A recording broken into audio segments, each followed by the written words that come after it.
It is nice and cold here in northwest Georgia. This is December, and there are a lot of people alleging a lot of things about the Christmas holiday.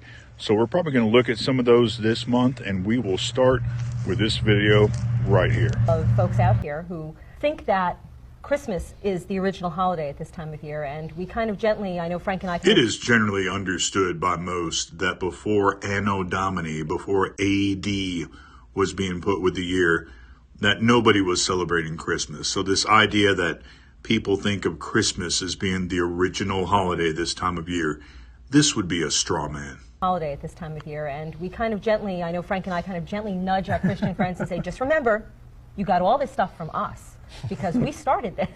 The tradition of Santa actually comes from the... Santa, or Santa Claus, is from the Dutch Sinterklaas and is based on a real person, Nicholas of Myra, who was born in AD 270 and died on December the 6th, 343. So Santa is actually based upon a real historic person. It actually comes from the tradition of the Oak King and the Holly King. And Santa is actually the Holly King, who dies at this time of year and gives way to the Oak King to bring back the springtime, because the Oak King reigns during the spring and summer, and the Holly King reigns during the fall and winter. And so Santa's ride is kind of his passing the hat off to the Oak King for the spring and summer. This is a very... Well, based on some older traditions, the ideas of the Holly King and the Oak King are part of 20th century pagan mythology, mentioned by Wiccan and pagan writers such as Doreen Valiente, who spoke of them in her 1978 work, The Witch's Way. So the idea that Santa Claus, who we see mentioned in print as early as 1773 or earlier forms of his name, such as Sinterklaas, going all the way back to the real historic person, Nicholas, just would not make sense. Summer. This is a very pagan holiday, because it is. No, it's really not. Also, the Christmas tree, our Christmas tree, or our Yule tree as we refer to it, is a very pagan holiday. And what... There were no Yule trees so far as part of a pagan Scandinavian holiday.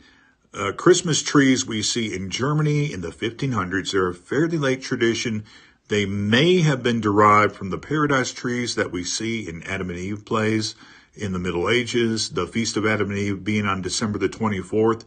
But there were no Yule trees, at least as far as the pagan traditions are concerned.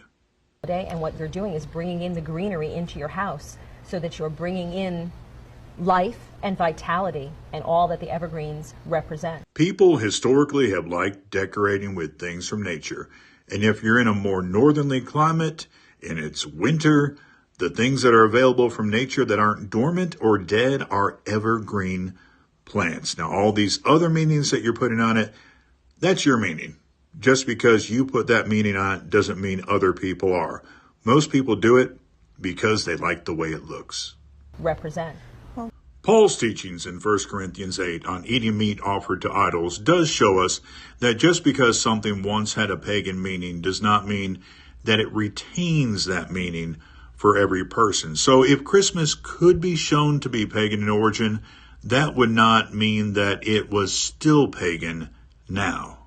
That being said, Christians are to have love, and part of love is to rejoice in truth. And the truth of the matter is, there is no evidence that any major Christmas tradition or that Christmas itself comes from paganism.